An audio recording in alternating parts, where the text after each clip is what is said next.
have to really escalate the noise we make so that we'll be heard.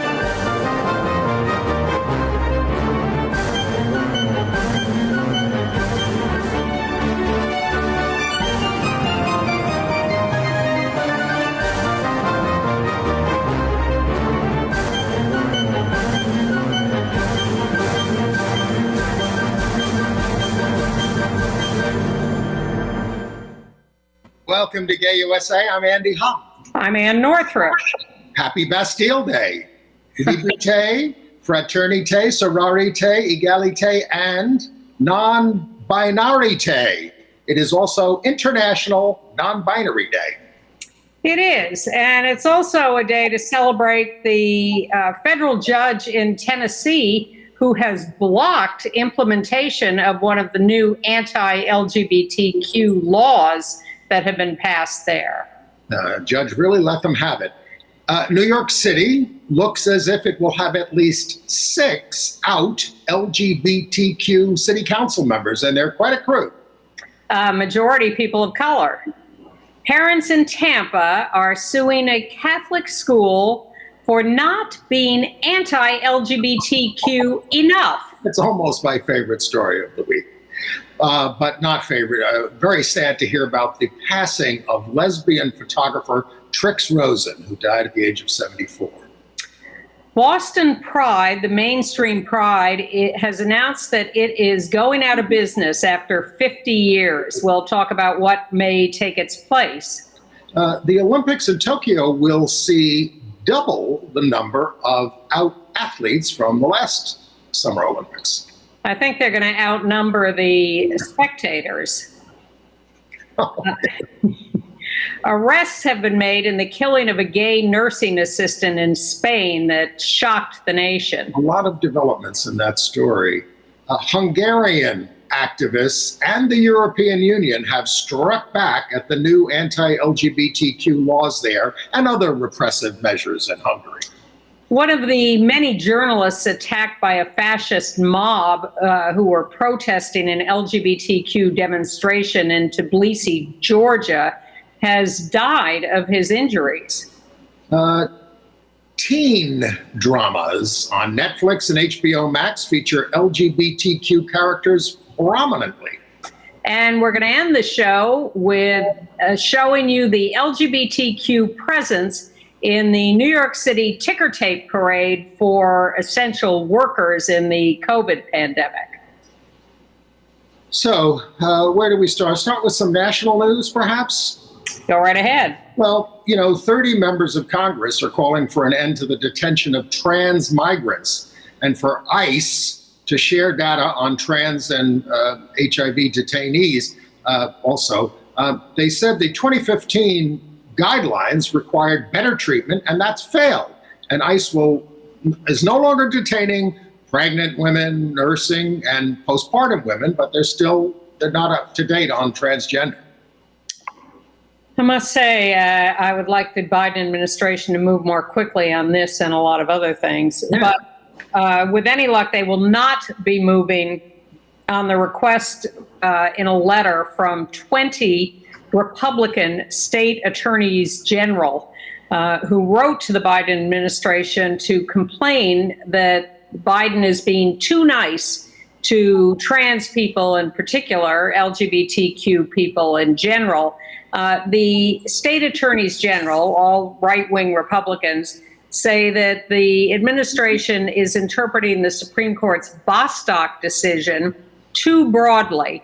That it was only meant to cover employment, and even that should be more limited and should not be covering trans people's use of bathrooms or locker rooms or insistence on correct pronouns. And they complain that their religious freedom is being violated and that trans athletes should be kept out of participating in sports in their lived gender. This is just bluster and hogwash from these people. Well, speaking of which, the Sixth Circuit denied en banc review to the 3-judge ruling that a bigoted professor had a First Amendment right to misgender trans students in class and that the university has no compelling interest in defending the mental health of trans students, which is essentially what they're saying.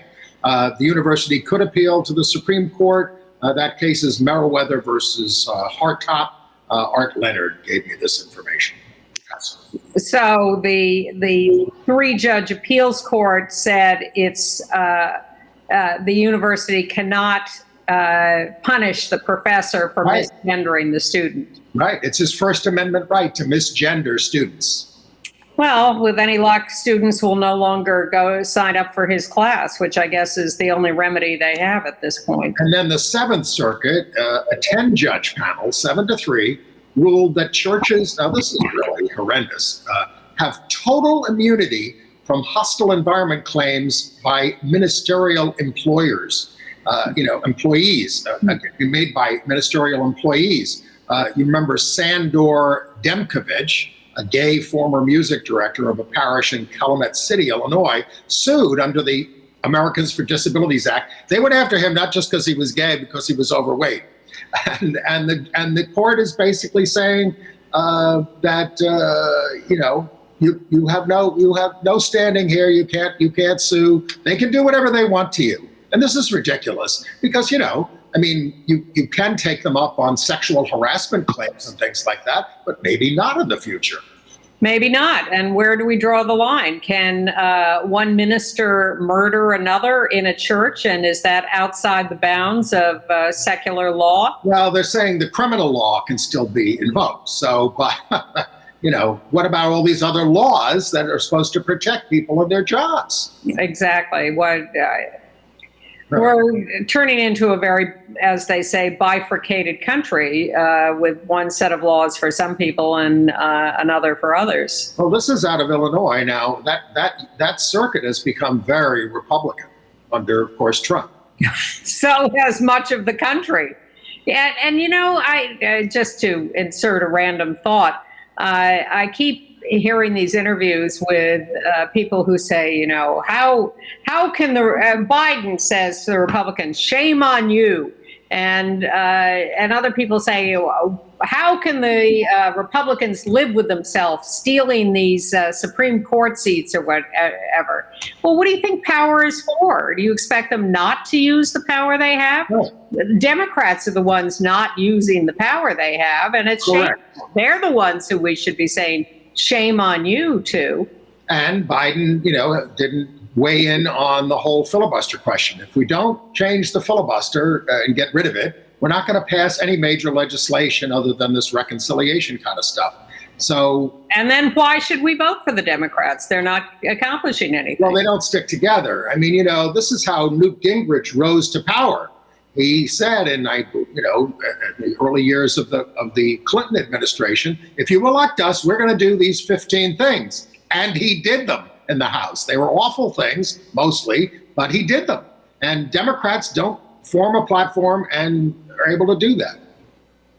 Well, we are left with occasional good court decisions, and we got one in Tennessee this last week. A federal court granted an injunction requested by the ACLU against the implementation of a new law that the Tennessee legislature passed and the governor signed that mandated that businesses that are friendly to trans customers in their bathroom policies have to post a sign saying so, warning other customers that this establishment it doesn't discriminate. So the business owners are saying, hey, what about our First Amendment rights? We're trying to run a welcoming business. And the judge said, if you have to post these signs, it wouldn't sound very welcoming, would it? Yeah, so the ACLU was representing the business owners who don't want to post these signs, and so far so good in delaying this. The whole thing is the subject of court review, and that's an ongoing case that hasn't been decided yet. But meanwhile, while it's being debated and decided, the businesses do not have to post these signs. Less good news from Texas, where that special session that was called mainly to crush voting rights is also being used to stigmatize and oppress trans people. The Senate committee there is getting on board with banning trans girls from girls sports, and another in high schools and colleges, although it's sort of two separate bills. They also have this has gone into effect in Texas, a new citizen-enforced anti-abortion law. It lets individuals anywhere in the country, if you know about somebody who aided an abortion after 6 weeks, turn them in, get $10,000. That's the bounty. Well, that's being challenged now in court too. And does this mean Caitlyn Jenner, when she went to the CPAC conference in Dallas, couldn't use a bathroom or what? She was booed off the stage by the right-wing Republicans and called Bruce by the audience. Wow. All right, and let's see. Let's go to New York. Hey, where we live, we had an election. You may want to know what we think about Eric Adams, who looks like he's going to be the next mayor. We're not quite sure. We'll try to find out. He wasn't first choice for a lot of the LGBTQ groups. But anyway, 6 out LGBTQ council members won Democratic nominations in New York City. I'm going to put the picture up here. On the top there, from left to right, that's Crystal Hudson in Brooklyn.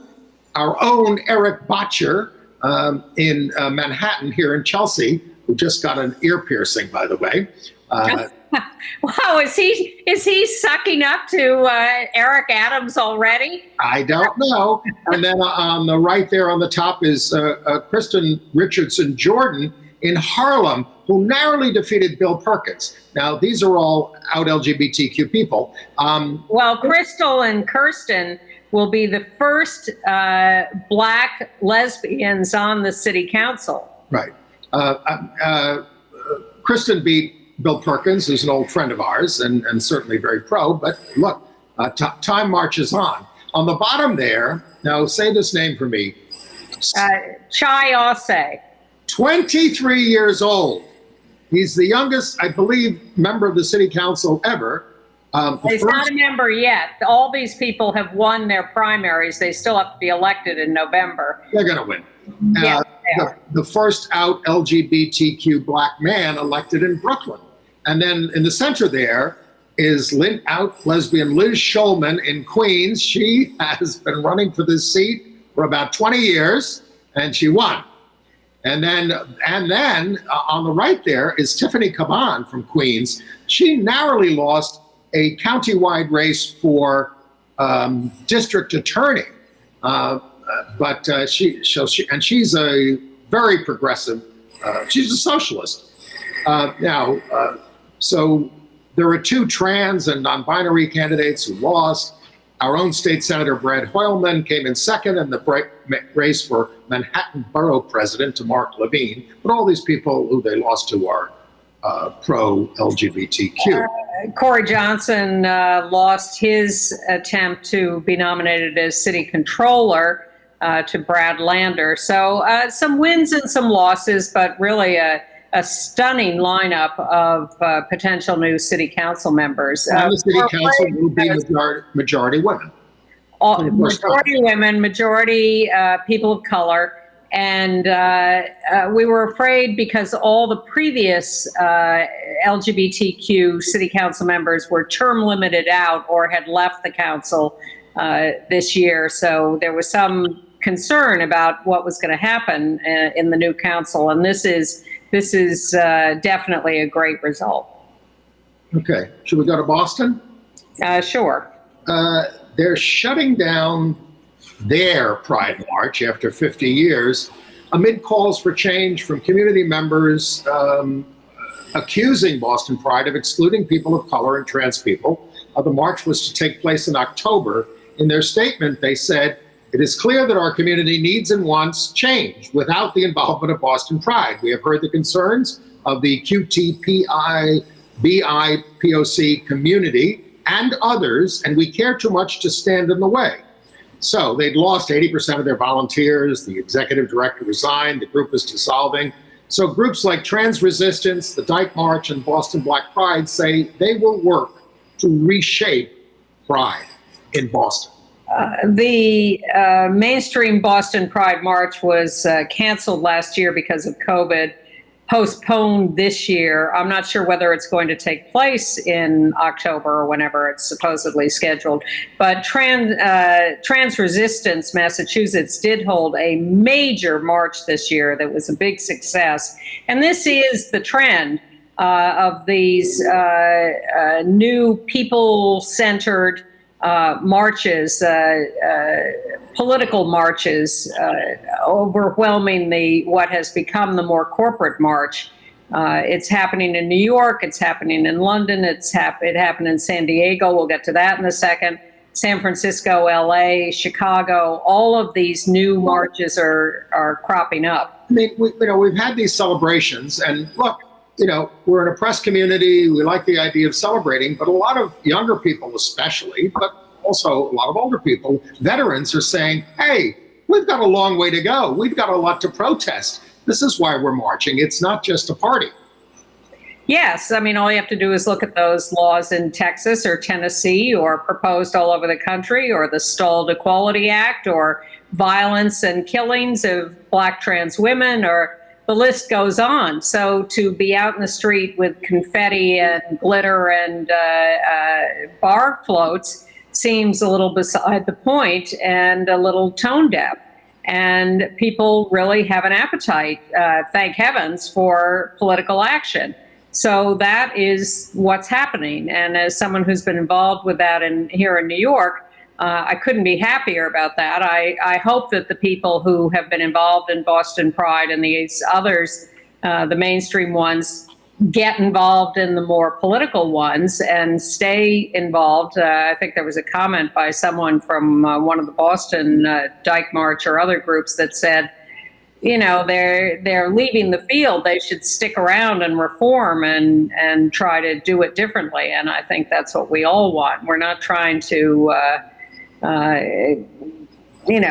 drive people away. We're trying to expand this and keep it as a politically motivated thing, and stop focusing on corporations that are still, in spite of Toyota's change of mind, giving money to right-wing politicians who are the ones passing these laws to discriminate against us and hurt us. We have to stop that. We have to stand up for ourselves and show a little more self-respect. Well, they're standing up for themselves in the U.S. Virgin Islands, aren't they? Yes.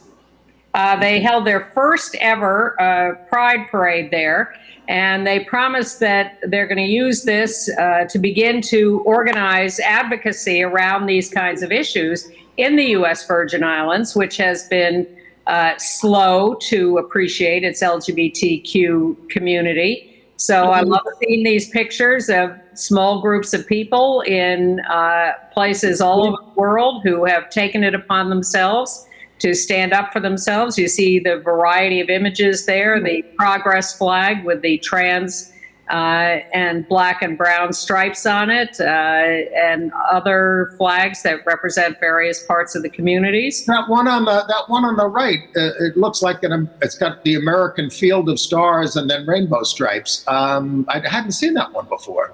Oh, I have. You're the co-host of Gay USA, but the main banner says "Love always wins."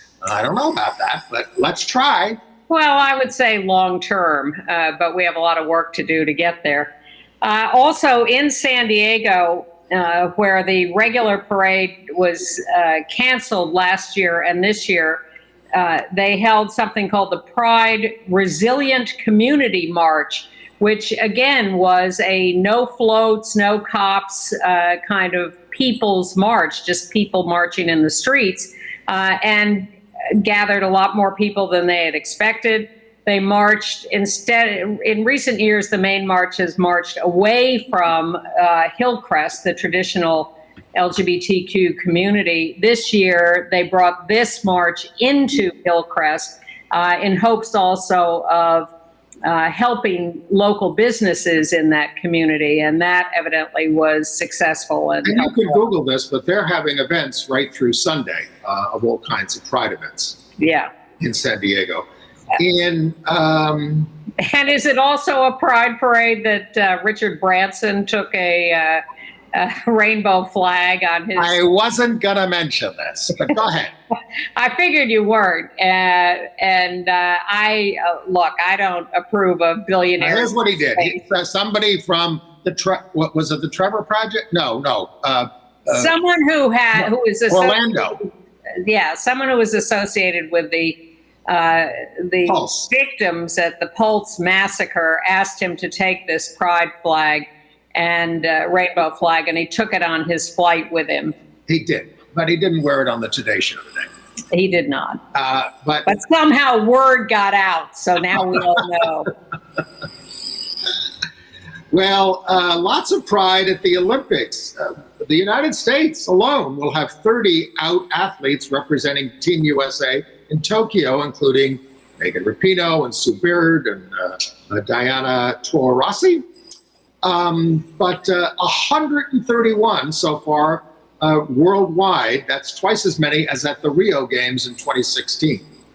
Mostly women, of course, because they're the ones who are out. Yeah, Sue. It's when you add up the soccer players and the basketball players and a few others, you get teams full of lesbians who will be in Tokyo. But I just hope they all stay safe, because things are pretty scary over there with the resurgence of the virus. Very little vaccination in the general population, and now they're keeping spectators out of the stadiums. You know, London is opening up, but they are going to have also a Reclaim Pride March on July 24th. But again, you know, they're opening up on the 19th of July, but things are spiking over there. Let's just say I'm not going over for a golf trip to Scotland. I'm not going over for a theater trip. As much as I'd like to be there. Yeah. Anyway, all right, back to the United States. My favorite story of the week. There's a Catholic school in Tampa, Florida, the Academy of Holy Names. It's being sued by two parents for teaching students about gender identity, human sexuality, pregnancy termination, and other hot-button issues. I'm quoting. They want a refund of tuition and the donations they made, which total about $1 million. Two of their kids attended for 6 years. They complain about a posting on how to be a good ally to LGBTQ individuals. Isn't the Pope for that? Anyway, their filing includes complaints from other parents saying the school isn't homophobic and transphobic enough.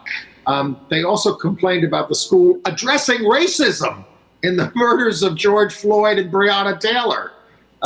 It sounds as if their religions are money and Fox News, basically. They want the school, stop saying you're Catholic, you're not. Are they against the death penalty? I doubt it. Are they against poverty? It's run by the Sisters of the Holy Names of Jesus and Mary, so. All right. Well, that's depressing. So I'll insert a little. Hold it, folks. You can't sue the church. They've got ministerial exceptions. Well, the AME Church, the African Methodist Episcopal. Thank you. Church is putting together a committee to study LGBTQ issues, and this is evidently the first major Black church that is doing this in such an official capacity. So we'll keep an eye on what they come up with and what decisions they make. Going back to lawsuits in Chicago, 4 LGBTQ soccer fans are suing Soldier Field after being subjected to an onslaught of anti-gay slurs at a 2019 championship match between the U.S. and Mexico.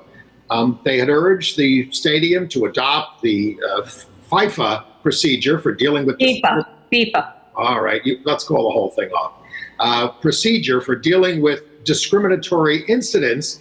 Mexican fans relentless in shouting anti-gay slurs. The men themselves were wearing rainbow U.S. team national team jerseys.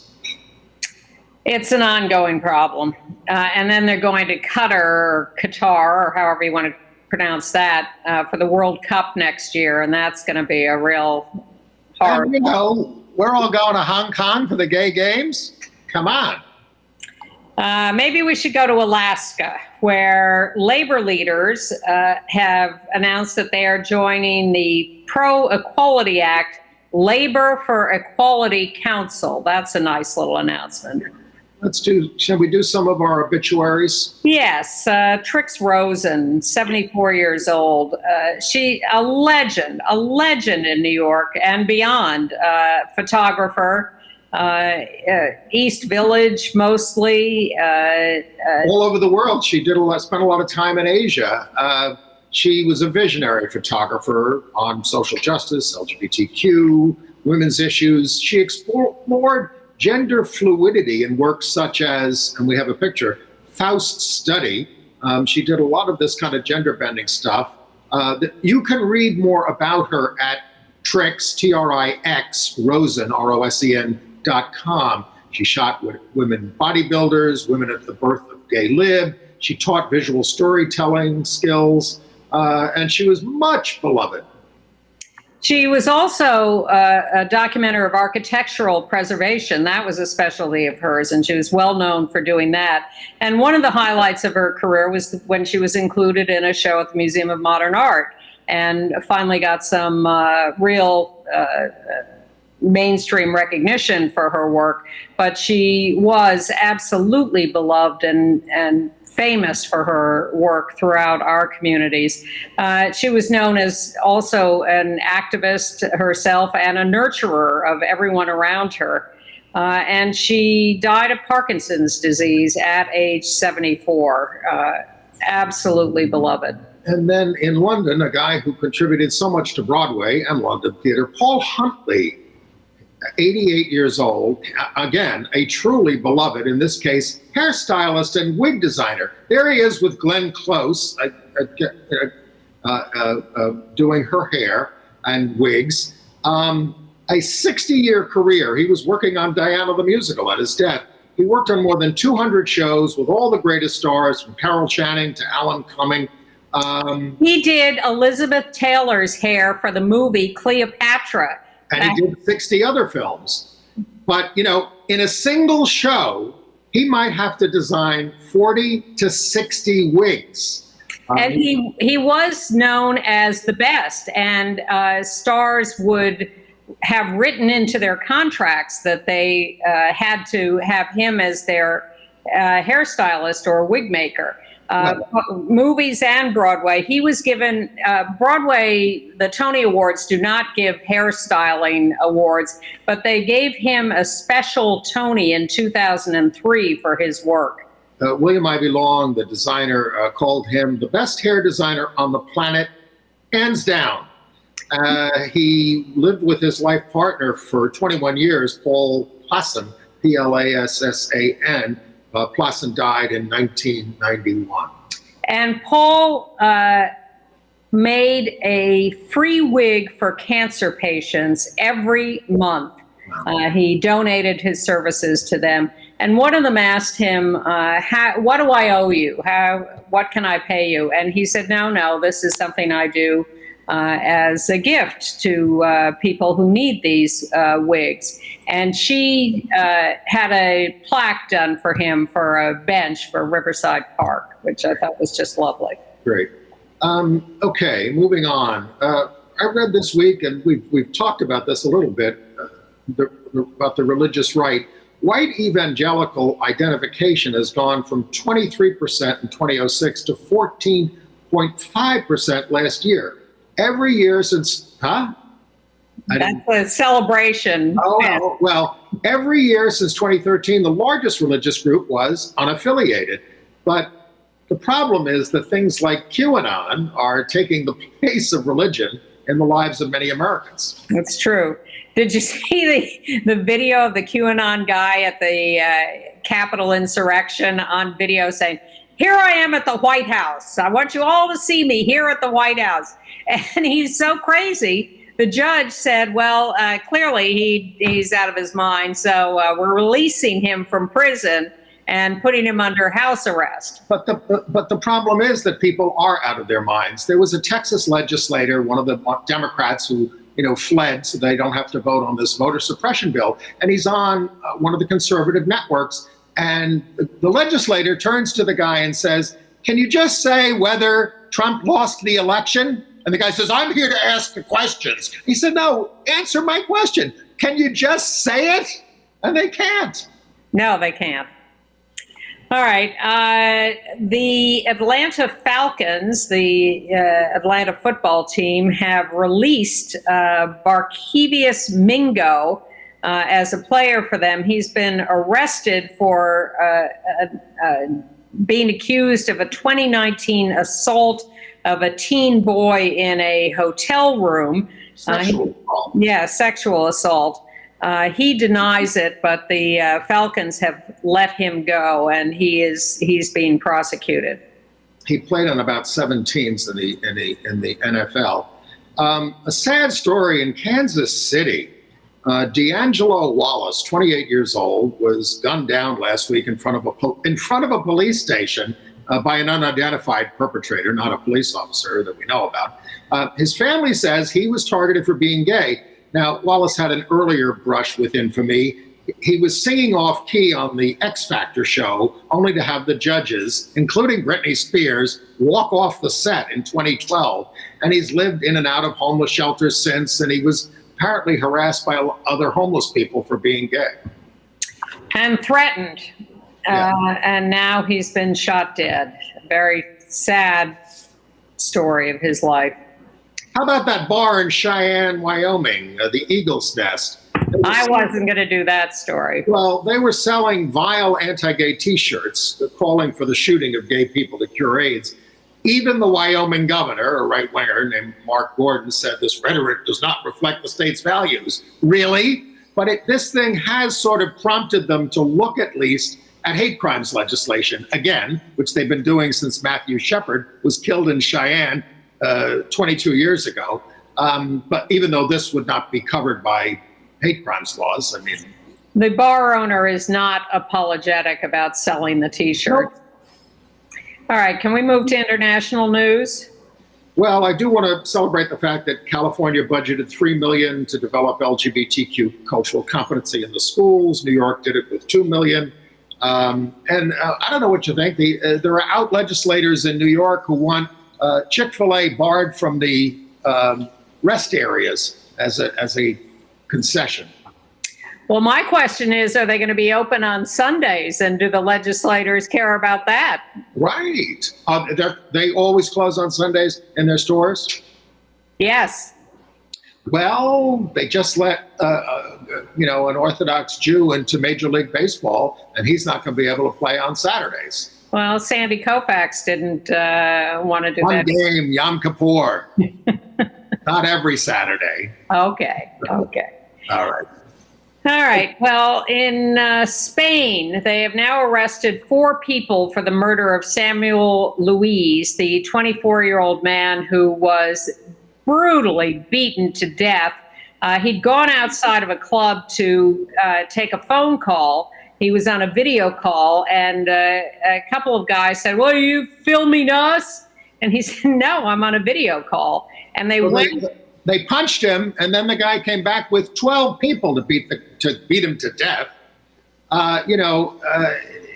He was only aided by one person, a Senegalese citizen, Ibrahima Shakur, a hero who tried to help him, but unsuccessfully. Now, the other thing we've learned was that he was sort of out to his family, but they're very uncomfortable with him becoming a gay symbol. He was a leader at his evangelical church, and he was a volunteer with the Red Cross, and he was working to become a dental technician. A big loss and a terrible story. In Hungary, the no promo homo law has gone into effect, and LGBT people there are vowing resistance. Their first act is flying this rainbow heart balloon outside the parliament. But the European Union is taking a little more concrete action, holding up stimulus payments to Hungary, trying to force them to not proceed with this law. I'm not sure.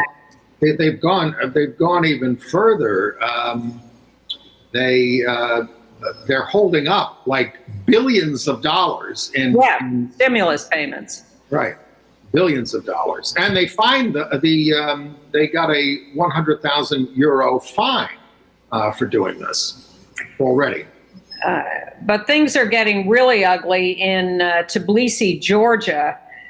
We told you about how the LGBT community had planned a pride parade, which they then canceled after right-wing thugs broke into their offices and trashed everything. But then the LGBTQ people, by the thousands, went out into the streets anyway the next day and held an event.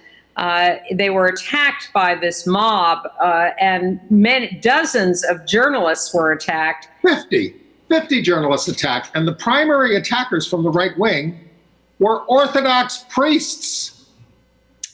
Aided by the government, by the way. And now one of the journalists who was attacked, a TV cameraman, Alexander Lashkarova,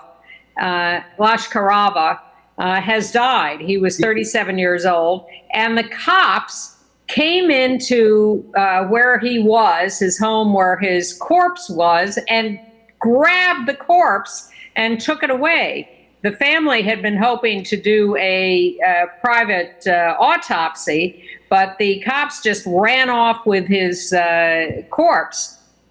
Well, the president of the country, visited the guy's family and called for an investigation, prosecution. But the big thing is he failed to protect the march.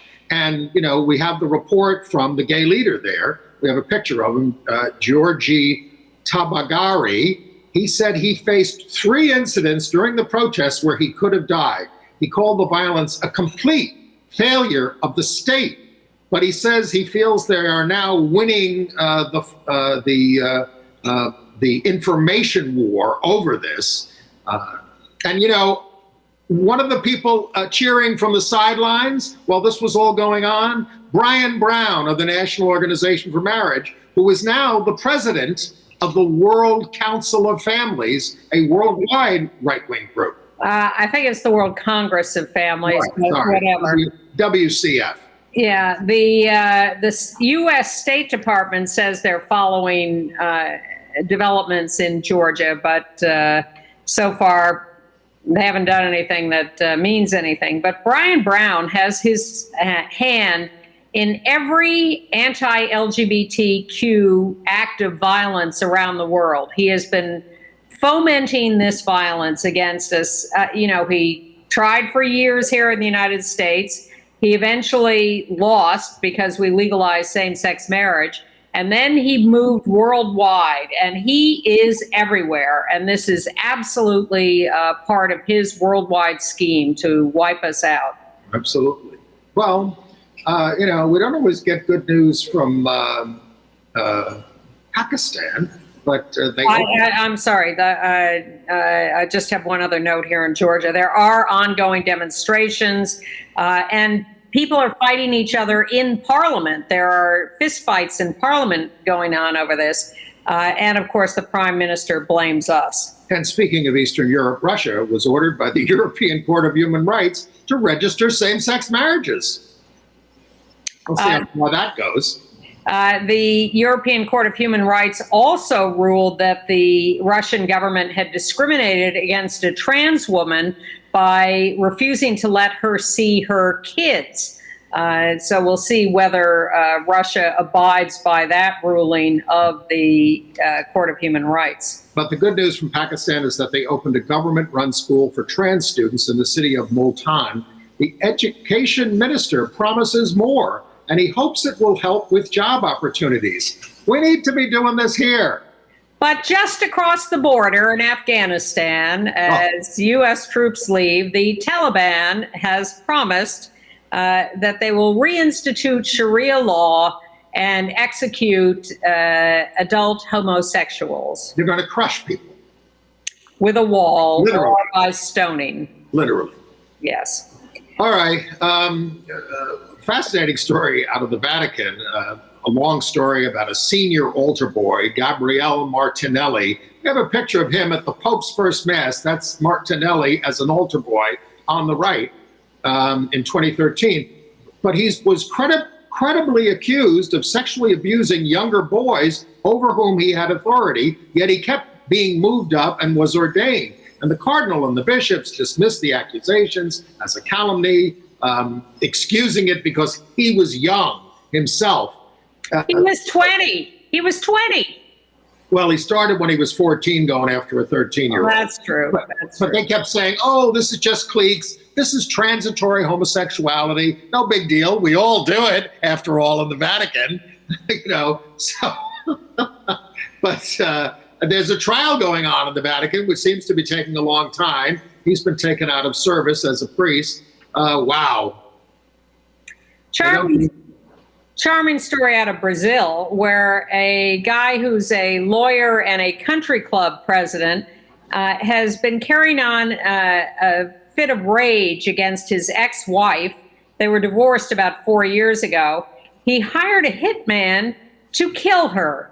The hitman, there's video of this because it happened outside her home where there was a security camera. Guy pulls up on a motorcycle, shoots her 14 times through the window of her car, and she is dead. She and her partner were planning to move.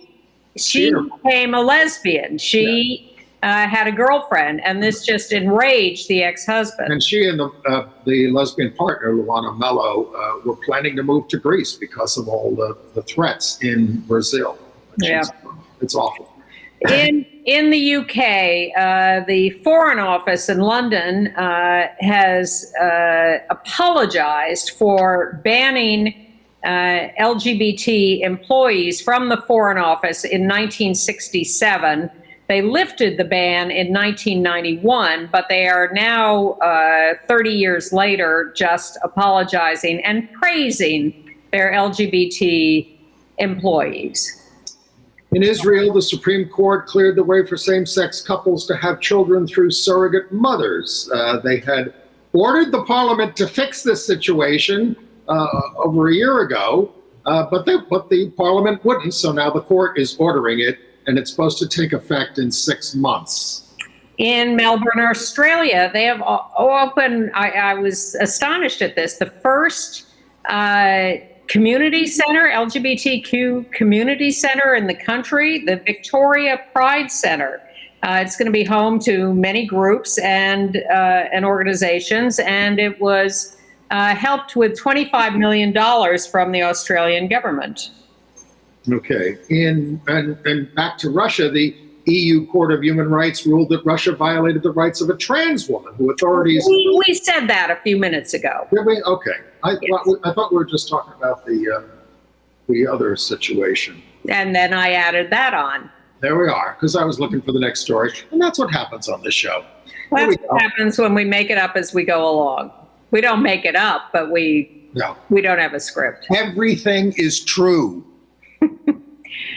In the Ukraine, a pop star, Melovin, came out at the end of a concert. He came out as bisexual by kissing a woman there on the left and a man there on the right. I must say, I think he's showing a little more enthusiasm in kissing the man. But the TV broadcast cut out before the kiss, so the picture exists, but it was not broadcast at the time in Ukraine. Speaking of cutting out, in China, did we do this story? They're cracking down on LGBTQ groups and content. WeChat wiped out almost all public LGBTQ accounts run by Chinese university students. The U.S. State Department is concerned. Actually, we did do that 2 weeks ago. Okay. Popped up on my feed. Then let's go to South Africa. Yeah. The first trans contestant for the Miss South Africa title, Lelo Gonolo Machaba, 24, who says she will be an advocate for the LGBT community on her platform. I believe that being chosen would raise hope in a lot of little girls like myself. She works in the fashion industry and volunteers at the local LGBTQ center to help young people with university and job applications. If she wins, she hopes to meet Laverne Cox. Yes. AIDS news. Sorry? Yeah. The U.S. House of Representatives House Appropriations Committee has approved funding for the Health and Human Services Department of $69.5 million for syringe exchange. Well, this is up from 56.5 million. That's a huge No, that's 56.5 million increase. From increase. Yeah. It also ends the ban on the use of HHS funding for syringes. We'll see whether this makes it all the way through the Congress, but it's a $3.5 trillion budget also does a lot of things in health, including expanding Medicare and Medicaid. Yeah. And Chuck Schumer is proposing removing marijuana from the Controlled Substances Act. This is in a bill. He calls for expunging nonviolent marijuana-related arrests and convictions from the federal record and earmarks money for restorative justice. Biden has yet to endorse the bill. All right, entertainment news? Yeah, a couple of, I wasn't aware of this series called Young Royals on Netflix. It's now starting season 2, where a young Swedish prince gets, you can guess which one is the prince, and gets to a boarding school where he encounters an out gay student and romance blossoms. That's Edvin Rydina and Omar Rudberg. It's in Swedish, but it's they're praising this thing for being sort of more real about, not everybody has washboard abs and, et cetera. It's more real, even though it's about a royal. I saw so many Bergman films when I was a teenager that I thought I could speak Swedish, but... Moi aussi. I don't know how to say that in Swedish. No, or anything else. All right. There are a ton of, Pride Month generated a ton of LGBTQ art shows here and around the world, many of which are running through August, some through September and October. They include one about Rudy Gernreich, the early gay activist from the 1950s at the Phoenix Art Museum. AIDS activist Greg Bordowitz has one called I Want to Be Well, his video art at MoMA PS1. And Martine Gutierrez's Radiant Cut pictures at the Blaffer Art Museum in Houston. So I'm going to include a link to this. This is all over the country, and maybe one is near you. And Rudy Gernreich, of course, was the inventor of the one-shoulder bathing suit, the breast-bearing topless bathing suit for women. And the thong. HBO Max is having a big hit with its reboot of Gossip Girl, which is very, very, very, very LGBTQ, evidently. Can you tell which is the pansexual character and which is the trans actor? And non-binary characters. And the trans actress Zion Moreno plays a character named Luna and says, I love that the show doesn't stamp our identities on our foreheads and our characters just get to be.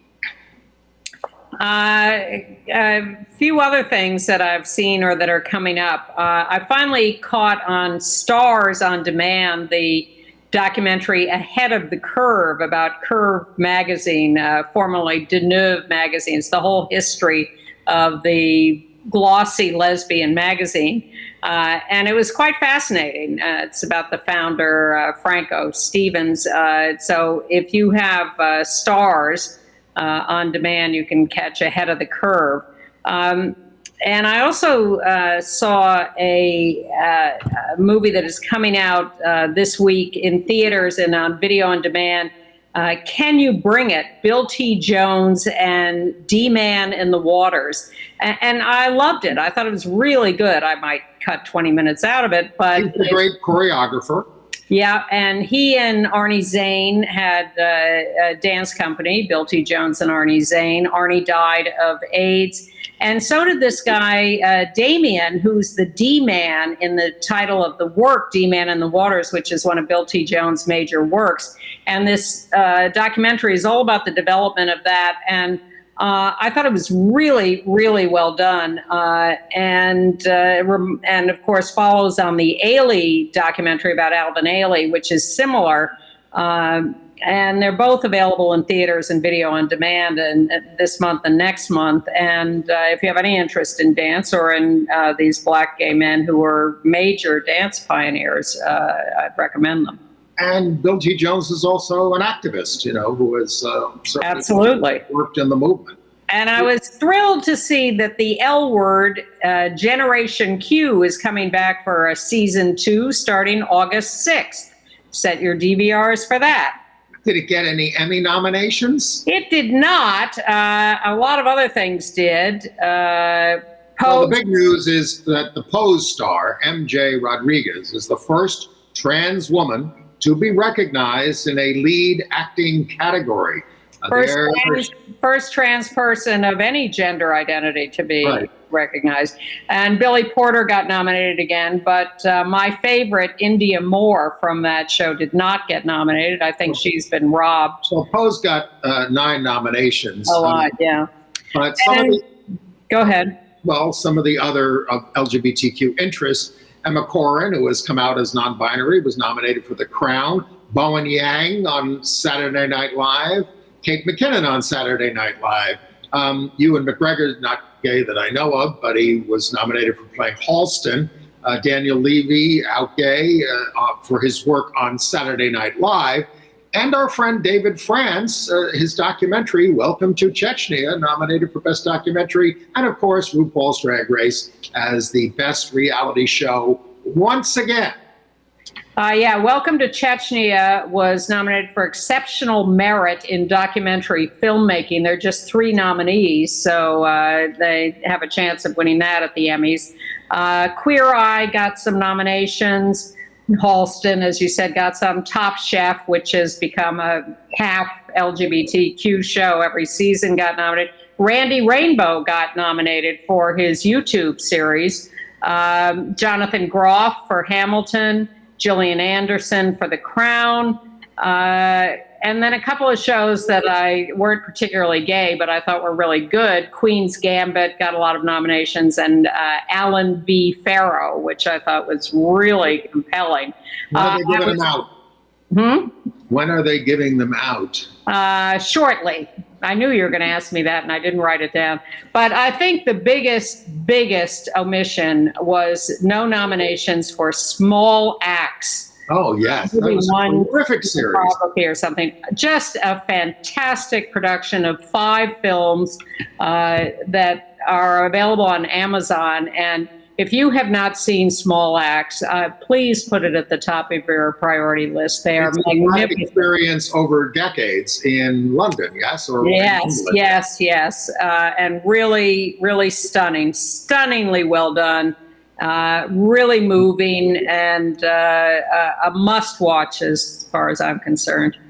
But that's me. Also, coming up on August 3rd, Pray Away on Netflix, which is a new Ryan Murphy documentary about Exodus International and their conversion therapy activities, and that should be quite good. Well, they're pretty much out of business, aren't they?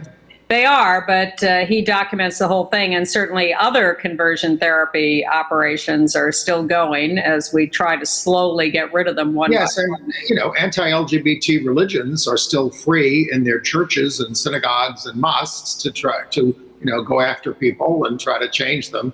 There's no law against that. You just can't get third-party reimbursement for it. That's generally. Well, there are a couple of states where they've tried to outlaw the religious versions too, as I think child abuse. But the majority of laws only deal with secular versions as by supposed professionals. When we worked for Hetrick Martin Institute, I was also a reporter then, and I wrote something about Cardinal O'Connor being guilty of child abuse for the way he was saying, I would rather close my child care centers than have gays work there. I mean, he went to court over that. And boy, did I get hell from the executive director, not one of the founders, but another one, for using that phrase. But that's what it is. It just hits you so hard when they say, like, we are a threat to children. Well, it is poignant when people use direct language to criticize or to define these situations. And it becomes so lazy and common to fall into more vague language. And I'm struck every time I hear people use more explicit, direct language. And I appreciate it so much when people dare to speak the truth. I think President Biden could have gone further in his impassioned speech about voting rights, because for God's sakes, and this is becoming pretty mainstream, we are up against a fascist movement in this country. It is a fascist movement. It doesn't believe in democracy or, people getting along. It wants to consolidate power in a minority, and that's what it is. And we have to start calling it that, or we're not going to be able to defeat it. Well, people like Biden always feel caught in the middle. If I'm more explicit, do I alienate too many people? But if they're not real, they're alienating the people who are. Franklin Roosevelt said about the Republicans at the time, "I welcome their hatred." Well, we're going to end on a lighter note. New York City held a ticker tape parade last week to honor the heroes of the coronavirus pandemic, the hospital workers and everybody else who helped out. And in this parade, they included the lesbian and gay Big Apple Corps band who showed up marching up Broadway. And here they are.